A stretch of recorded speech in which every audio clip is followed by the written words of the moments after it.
How's it going, guys, and welcome back to another week and another Destiny 2 build video. This week we're going to look at a hunter build that, to be fair, I didn't really think was going to be good.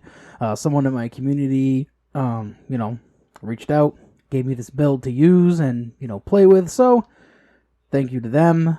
And with that, we're just going to get right into this particular build. First, let's look at the exotic we're going to be using for this build. We're going to be using the new hunter exotic, Caliban's Hand, which comes with the exotic perk, Roast 'em. Your proximity knife scorches targets, it damages with its explosions, or ignites targets on a direct hit. After throwing a proximity knife, you gain increased melee regeneration until the knife explodes. With this exotic and our proximity knives, we will cause a lot of scorch effect, and more importantly, cause ignitions. The ignitions we cause will be boosted by armor mods and class stuff to allow them to completely disintegrate entire waves of adds, or, if you're lucky enough and there's a higher health target around, cause enough chain reaction explosion to, chunk down those higher health targets.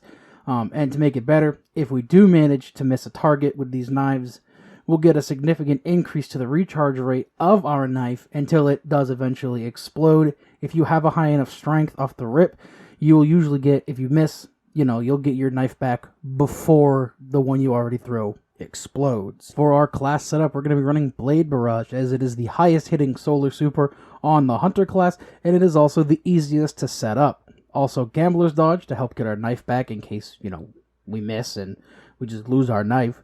Proximity Knife, as this is obviously what makes the build work. And finally, I use Incendiary Grenades, but you can use whatever you want and whatever you are particularly comfortable with. First aspect we're going to look at is Knock 'em Down. Your solar supers are enhanced. Golden Gun Deadshot has increased duration.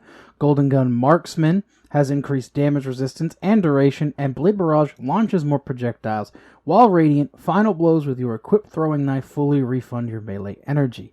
Getting the increased projectile for Blade Barrage is nice, however, we're going to take more advantage of getting our knife back while we are Radiant more than anything with this particular aspect, paired with a fragment or two from, the rest of our subclass setup. Second aspect we're going to be looking at is On Your Mark. Precision Final Blows grants you and nearby allies increased weapon handling and reload speed for a short duration. Stacks 3 times, activating your class ability immediately gains maximum stacks of On Your Mark. The bonus stats you get for this aspect are really, really good, and I've come to enjoy them as I've played with this more throughout the season, but we're really taking advantage of the free fragment slots to play with our build more than anything else for this particular aspect. First fragment we're going to look at is Ember of Singeing. Your class ability recharges faster when you scorch targets. This is nice to get your dodge back for a few different reasons, one being to max it on your mark more often, as another is to make sure you always have a backup for your knife, and the last reason is related to an armor mod that everybody loves this season, and we'll go over that later on in the video. I found this to be very helpful for this build because, quite frankly, my hunter is struggling in the mobility department. My Caliban's Hand rolled with like 2 mobility. It's not good, but I'm using it for this build video because, quite frankly, it's really, really fun to use. Next is Ember of Torches. Powered melee attacks against combatants make you and nearby allies radiant. This will help us be radiant all the time, giving us the ability to get our knife back with each knife kill, as well as giving us that bonus 25% damage buff to help our guns out, taking care of adds or higher, bigger targets. Extremely helpful overall, just not for you, but for a team building, type deal as well. Ember of Solace. Radiant and restoration effects applied to you have increased duration. With this fragment, we're going to be keeping our solar buffs longer, whether that be Radiant or the restoration. However, if you wanted to, you can swap this out for Ember of Empyrean and do that as well. Either one of these work very well. I just preferred Solace because I don't always get the next kill in time to activate Empyrean, and then I have to restart the loop all over again. But if you're more used to Empyrean, then so be it. Use Empyrean. Ember of Eruption. Your solar ignitions have increased area of effect and a +10 strength.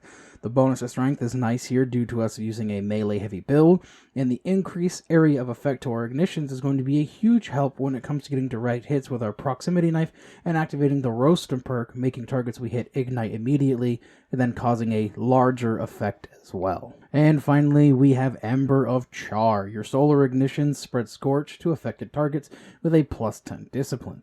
When we cause our ignitions, this fragment will make it so that we spread that Scorch to other targets, causing more ignitions and allowing us to get our dodge back faster because of singeing, and then allowing us to get a knife back or activate on your mark or get healing out of our class mods. So it's a very, very nice added benefit to have.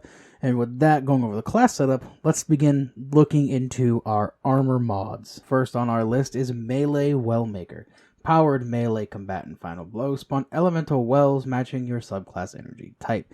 This is a melee heavy build, so of course we're going to use our melee to make our mods, make our wells to easily feed into our other mods, such as Well of Ordnance. Picking up a solar elemental well grants you additional grenade energy. Multiple copies of this mod increase this effect.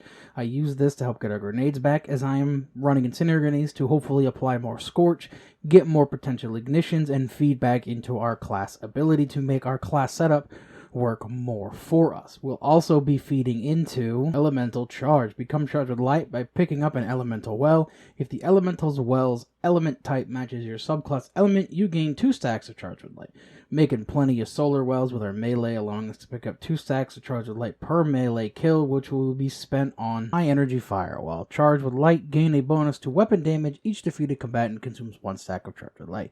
This will help our weapon damage out, along with being radiant. Both radiant and high energy fire stack currently, giving us a total of 56% damage bonus when both are applied. Now, the reason I said currently is that I believe this to be a bug due to the fact that it shouldn't stack due to how buffs work inside of Destiny 2, so keep that in mind. You may have to swap this out for something later on down the road if they do fix this. I ran this over Font of Might to give more flexibility in weapon choices, and to make this easier to achieve, I also ran Seeking Wells. Elemental wells you create will move across the ground towards nearby players. This just makes it easier that wells, come to you and you become charged with light to get your extra damage. You don't really need this. This is definitely my own thing because I absolutely despise chasing down elemental wells. Mind you, with Seeking Wells, they do tend to get stuck on surfaces every once in a while, but for the most part, it's a pretty good mod to use, especially in higher end content where you don't want to be caught out of cover for very long. But with that, some other things that I used are things like Hands-On for increased super gain, Classy Restoration for some extra survivability, which we'll be getting quite often due to singeing, and we'll have it for a little longer due to Solace. Solar Fulmination to allow our proximity knives to really become those high explosive, explosions that we want them to be. The increased damage from this mod provides to this build is absolutely absurd and really helps it pull it together. Do I think it'll be good next season without this mod? Yes, but I don't think it's going to be as viable in higher end content as it is now with Solar Fulmination. As for weapons, you're free to run whatever you want due to high energy fire. You are not restricted to just solar weapons, unlike some of my previous builds where we run Font of Might because we're matching and matching. But with that being said, that is the end of this build video. I hope you all enjoyed it. Next week, we're going to take a pass at probably one of my favorite Titan builds that I'm trying to put together. It takes one of my exotics that I really, really love, that I've loved for a long time, and because of the solar changes, it allows it to step into its role of a more support-based exotic easier, and with, certain fragments and aspects of the Titan, makes it a much better exotic, especially with how they changed the way things work. After that, we got another Warlock build. Some people may have noticed that I started doing God Roll videos on my channel this past weekend. I'm going to keep doing those. We try to put them out like every other day or so, and I'm not going to restrict myself to 60 seconds. So this way I can actually talk about some of the perk options that are in that particular, weapons pool. Warlock build after that. And then the Piece de la Resistance is I'm going to be making GM guides / team builds, where basically it's what me and my team used, and we're all going to be trying to synergize around each other. which is the way that these elemental well mods are supposed to work. I just smacked the shit out of my mic. But anyways, that's how these well mods are supposed to work. You know, works great as a team. Someone focuses on one, someone focuses on another, you focus on one, and you all just feed off of each other's mods. But with that being said, that is now actually the end of the video. Kind of had to stretch it out a little bit to 10 minutes, but hope everybody has a great week. Hope everybody enjoys, and I hope everybody, you know, tries this build out on a hunter, because it is just really, really fun.